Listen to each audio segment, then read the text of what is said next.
Now Kalyan Banerjee. Thank you, the Honorable Chairman, sir.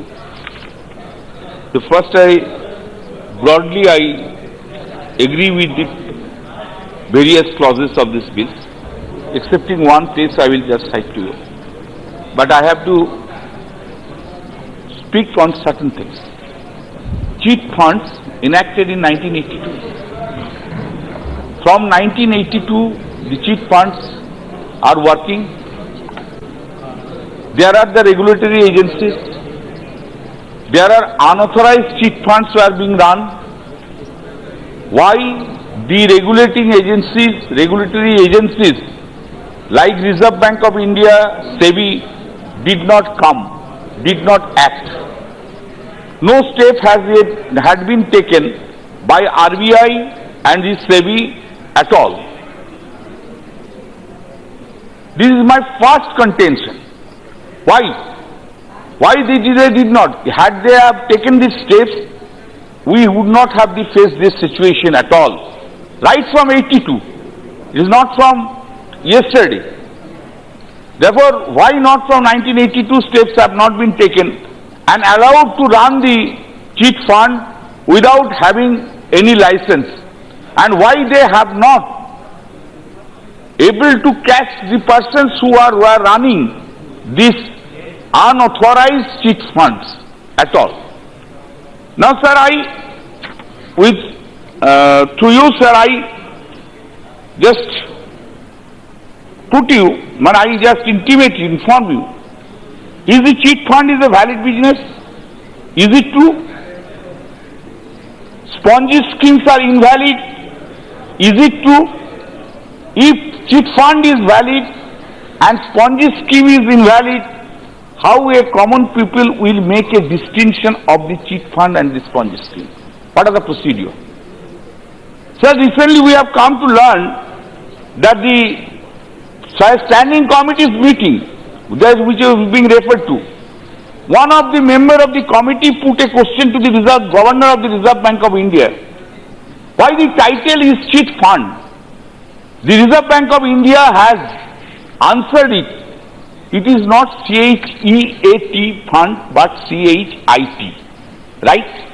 If that's so, how a common people, a common man, will just understand what is a spongy scheme and what is a cheat fund scheme? That's the basic question. That has created the confusion of the entire thing. Sir, a businessman, suppose runs newspaper, film makers, film producer, real estate businessman comes to any person, including a politician, and describes themselves as I am a film maker, I am a businessman running a state business. I have to take it on his face value. Whether it is running by the cheat fund or spongy scheme, who will know? Sir, I will be appealing to the Honorable MOS, is present here, through you, kindly communicate to the Honorable Prime Minister even. Our opinion is that from tomorrow you ban the entire cheat fund. Ban it. Cheat fund should be banned. This is our opinion. Why there should be? Sir, so far this matters are a concern. I'll take some time. Time is limited. I understand, sir. You have kindly do not cut down. Whenever I can't. Sir, I become nervous when the moment you come here, sir. Because of the cutting of the time. I was so happily I was sitting that Jagannath ji ka representative was there. But sir, just sir, anyway. Sir, see, I tell you, sir, I said to him also. Sir, I am coming. Sir, in further matters which is now being referred to, the Supreme Court in its judgment in Subrat Chattaraj, at paragraph 25, I just read it. Quote, the Honorable MOS kindly hear it. Quote, paragraph 25. There is another aspect to which we must advert at this stage. This relates to the role of the regulatory authorities. The investigation conducted so far puts a question mark on the role of regulatory authorities like SEBI, Register of Companies and officials of RBI within whose respective jurisdiction and areas of operation this scam not only took but flourished unhindered.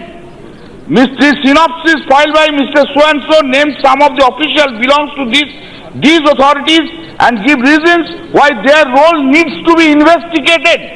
MOS, the Honorable Finance Minister, please talk with your colleague later on, please. No, this paragraph 20, just a minute. I want to draw his attention. The synopsis, kindly hear the language of the Supreme Court. The synopsis goes to the extent of suggesting that regular payments towards bribes were paid through middlemen to some of those who are supposed to keep an eye on such Ponzi companies. The regulatory authorities, it is common ground, exercise the powers and jurisdiction under central legislation. Possible connivance of those who are charged with the duty of preventing the scams of such nature of breach of the law, therefore needs to be closely examined, and ultimately Supreme Court has also directed to make an investigation against them. Now, is there any investigation against the RBI? Is there any investigation against the SEBI? No. Any RBI has been interrogated? Any CBI authority has been interrogated?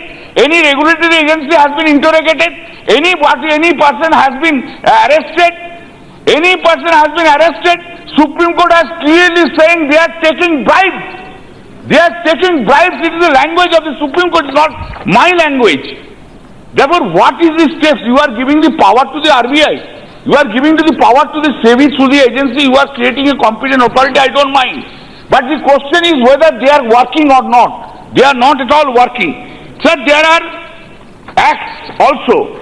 Like in our state also, must be in Kerala also there.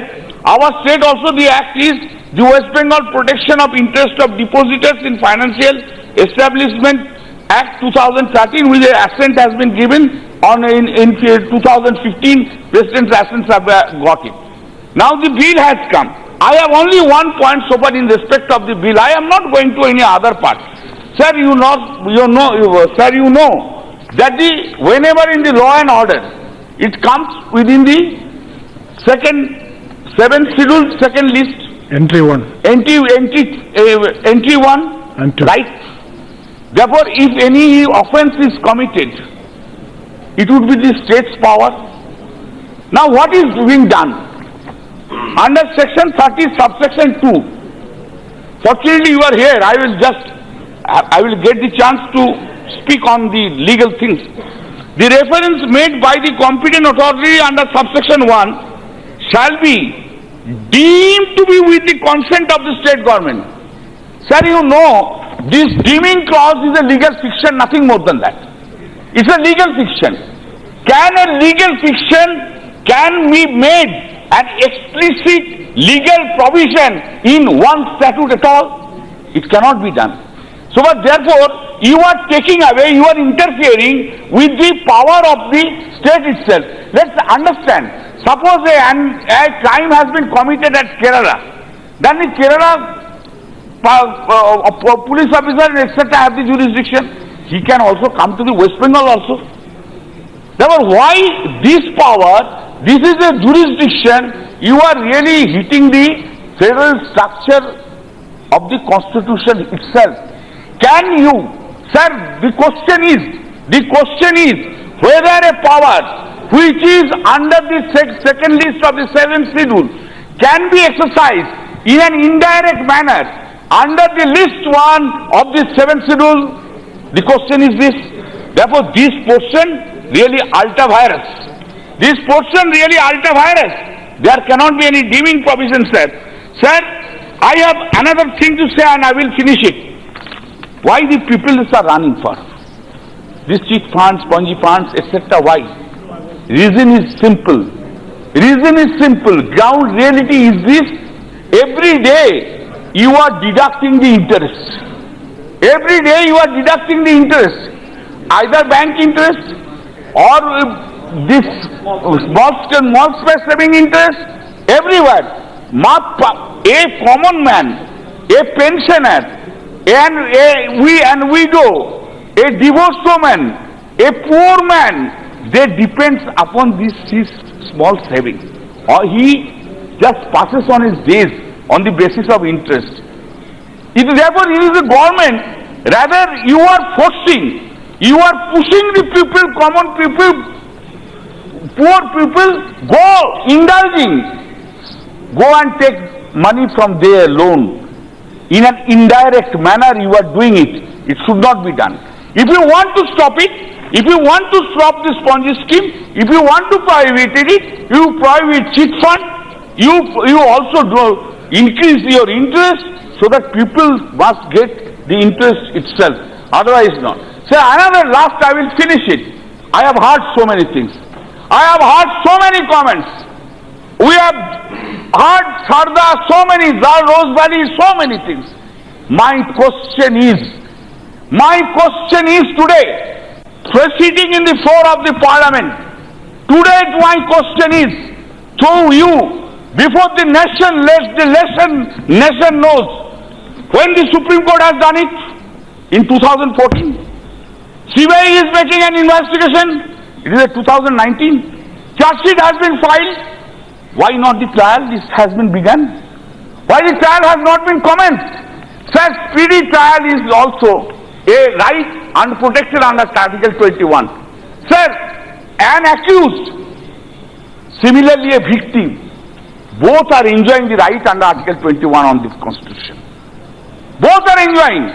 If both are enjoying the right under Article 21 of the Constitution of India, why a domicile sword would be hung upon a person years together and he has to hear all the bad words which can be used against him in the country, and he should be blamed decades after decades. You are an accused, you are an accused, you are an accused. Why? Why the CBI will not complete the trial itself, sir? This is my question. This is I need an answer. You do it. If you think I have committed an offense, you throw me into the jail. I don't mind. I am not saying. I am not opposing. I am not saying, sir. I am not saying you do it. If I have committed an offense, you send me out to prison. But do it quickly. Don't don't put the domicile sword on my shoulder. You have made your point, I think. Domicile sword on my shoulder. Sir, absolutely, you have made your point. Thank you, sir. You have given me time. I am grateful to you. Thank you.